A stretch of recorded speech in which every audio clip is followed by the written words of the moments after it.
स्वागत है दोस्तों एक नई कहानी के साथ। अपराध बोध। गणेश, देखो तो सही, सोशल मीडिया पर पापा की तस्वीर वायरल हो रही है।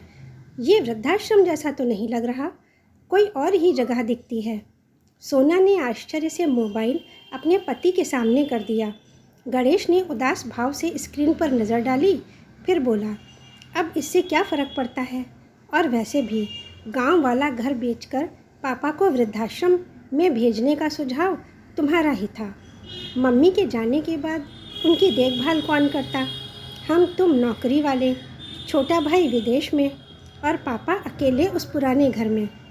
बेहतर है हम उम्र लोगों के बीच रहे। सोना के मन में बेचैनी पैदा हो गई। आखिर पापा वहाँ क्या कर रहे हैं जो उनकी इतनी चर्चा हो रही है? उसने सोशल मीडिया पर खोजबीन शुरू की, न्यूज़ पेज फॉलो किए और धीरे धीरे हर जानकारी इकट्ठे करने लगी। तेज बहादुर जी, जिनकी पूरी ज़िंदगी खेत खलिहान में बीती थी, बेटों को बड़ा आदमी बनाने का सपना देखते रहे। उन्होंने चाहा था बेटे पढ़ लिख कर गाँव लौटें, मिसाल बने, लेकिन वक्त ने करवट ली।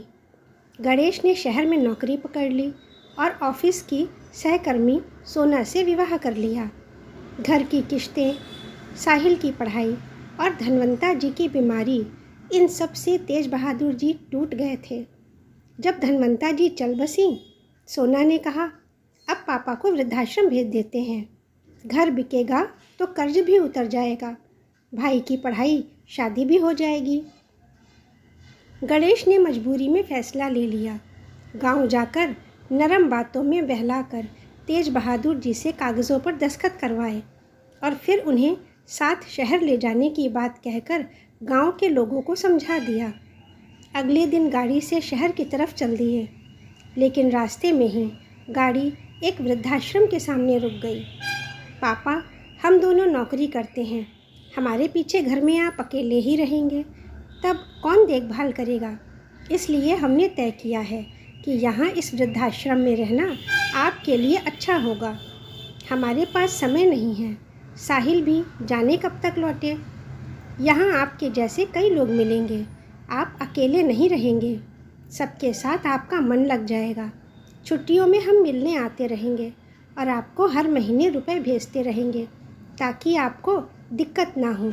अपना ध्यान रखिएगा। तेज बहादुर जी चुपचाप गाड़ी से उतरे, सूटकेस उठाया, दिल में दर्द छुपाकर बोले, बेटा, जो सीख तूने दी वह सारी उम्र याद रहेगी। अच्छा हुआ तेरी माँ ये दिन देखने से पहले चली गई। गणेश ने उनसे आंख तक नहीं मिलाई। सोना ने भी उनकी तरफ देखा ही नहीं। गाड़ी स्टार्ट की और दोनों निकल गए। तेज बहादुर जी के लिए यह अंत नहीं था, बल्कि एक नई शुरुआत थी। धीरे धीरे उन्होंने वहाँ रहने वाले बुजुर्गों से दोस्ती कर ली। सबकी पीड़ा एक जैसी थी। अपने अपनों के हाथों चले गए थे, पर तेज बहादुर जी ने हार मानना नहीं सीखा था। अपने ज्ञान और व्यवहार से उन्होंने वृद्धाश्रम का माहौल ही बदल डाला। उन्होंने साथी बुजुर्गों से कहा, हमने बच्चों को आत्मनिर्भर बनाया, तो खुद किसी पर निर्भर क्यों रहें? क्यों ना अपने हुनर से फिर से ज़िंदगी शुरू करें। शुरुआत में सबको ये बातें अटपटी लगीं, पर तेज बहादुर जी ने खाली ज़मीन पर जैविक सब्जियां उगाना शुरू किया। स्थानीय कृषि छात्रों ने भी रिसर्च के लिए आना शुरू किया। बदले में वे बुज़ुर्गों को नई तकनीकें सिखाने लगे। धीरे धीरे हर रोज़ नया काम, योग, खेत की महक सबकी ज़िंदगी में रंग भरने लगा। अब वह जगह सिर्फ वृद्धाश्रम नहीं, नई दिशा संस्था बन गई थी। बुज़ुर्ग खुद के लिए और दूसरों के लिए मिसाल बन गए थे। उनकी मेहनत की चर्चा सोशल मीडिया और चैनलों तक पहुंची। इसी चर्चा के बीच एक दिन सोना और गणेश वहां पहुंचे। दूर तक लहलहाते खेत, खिलखिलाते चेहरे, आत्मविश्वास से भरे बुजुर्ग। यह देख सोना हैरान रह गई, लेकिन तेज बहादुर जी अपने कमरे में चले गए। बेटे बहू को देखकर उनके चेहरे पर कोई चमक, कोई खुशी नहीं थी। पीछे से एक बुजुर्ग बोले, तुम दोनों यहाँ क्या देखने आए हो? उन्हें लेने या माफ़ी मांगने तो नहीं आए होगे, ज़रूर उनकी प्रसिद्धि सुनकर आए हो। तो सुनो, तुम्हारे पापा ने हमें ज़िंदगी का असली अर्थ सिखाया है। अफसोस तुम दोनों समय पर नहीं समझ सके। एक बेटा विदेश चला गया, तुम दोनों ने उन्हें वृद्धाश्रम भेज दिया। अब खुद सोचो, तुम्हारा क्या अधिकार है यहाँ आने का। अंकल जी, हम पापा का हालचाल पूछने आए हैं, सोना ने धीरे से कहा। अब उनका हाल तो तुम्हें इंटरनेट पर ही मिल जाएगा। असल में तेज बहादुर जी की नई दिशा की सफलता ही तुम्हें खींच लाई है।